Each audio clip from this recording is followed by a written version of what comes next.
മെസ്സിയും അർജന്റീനയും 2026 വേൾഡ് കപ്പിന് റെഡിയാണോ എന്നുള്ളതാണ് ചോദ്യം.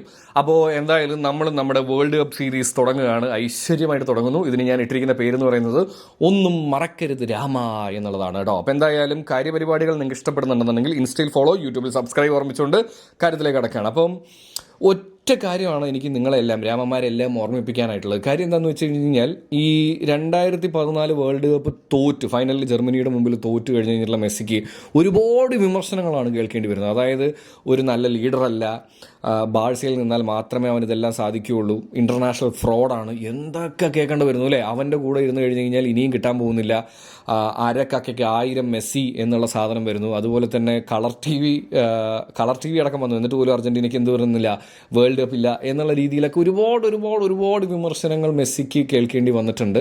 എന്നാൽ 2022 വേൾഡ് കപ്പ് ഈ പറയുന്ന പോലെ തന്നെ ഒരു വളരെ ഫേവറേറ്റ്സ് ആയിട്ട് എപ്പോഴും അങ്ങനെ വേൾഡ് കപ്പിലേക്ക് വരുന്ന ഒരു ടീമിൻ്റെ ക്യാപ്റ്റനായിട്ട് വരിക എന്ന് പറഞ്ഞു കഴിഞ്ഞാൽ അത്രയും പ്രഷറാണ് അല്ലേ.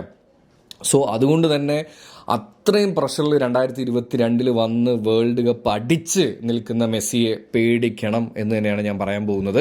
അപ്പോൾ അതിലൊരു കാര്യം എന്താണെന്ന് വെച്ച് കഴിഞ്ഞാൽ ഇപ്പോൾ നമ്മൾ ക്രിസ്ത്യാനോ റൊണാൾഡോ എന്തുകൊണ്ടാണ് വേൾഡ് കപ്പ് 2026 ഭയങ്കര സ്ട്രോങ് ആണെന്ന് പറയുന്നത് വെച്ച് കഴിഞ്ഞാൽ 1000 ഗോളിലേക്ക് ഇങ്ങനെ അടുത്തുകൊണ്ടിരിക്കുന്ന ഗോൾ മെഷീനായിട്ടുള്ള ക്രിസ്ത്യാനോ റൊണാൾഡോ എന്ന് നമ്മൾ പറയുന്നുണ്ട് അല്ലേ. അതിന് ഏകദേശം പുള്ളിക്കാരൻ ഇപ്പം തന്നെ 1300 മത്സരങ്ങൾ കളിച്ചിട്ടാണ് ഈ പറയുന്ന പോലെ 1000 എത്താൻ പോകുന്നത്.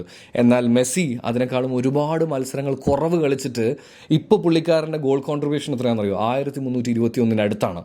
സോ എനിക്ക് പറഞ്ഞു വരാനുള്ളൊരു കാര്യം എന്ന് പറയുന്നത് ഇപ്പോൾ ഈ അടുത്തുള്ളതിൽ ഇന്റർ മയാമിക്ക് ജയമോ തോൽവിയോ ആണെന്നുണ്ടെങ്കിലും മെസ്സിയുടെ പെർഫോമൻസ് മാത്രം നിങ്ങൾ എടുത്ത് നോക്കിയാൽ മതി മെസ്സി റെഡിയാണോ അല്ലയോ എന്നുള്ളത്. പിന്നെ ഒരു കാര്യം കൂടെ പറഞ്ഞു തരാം.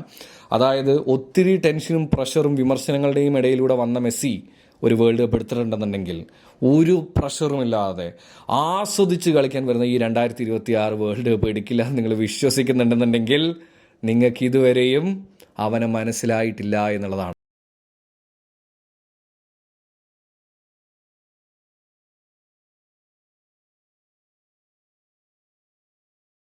ഇനിയും നമുക്ക് ഒരുപാട് കാര്യങ്ങൾ സംസാരിക്കാനായിട്ടുണ്ട്. എന്തായാലും ഇനി 27 ദിവസം ഇന്നേക്ക് കൂട്ടുകയാണെന്നുണ്ടെങ്കിൽ 27 ദിവസമാണുള്ളത്. ഓരോ ദിവസം ഓരോ ഓർമ്മിപ്പിക്കലായിട്ട് ഞാൻ വരുന്നതായിരിക്കും. ചിൽ കുപ്പിച്ചിൽ.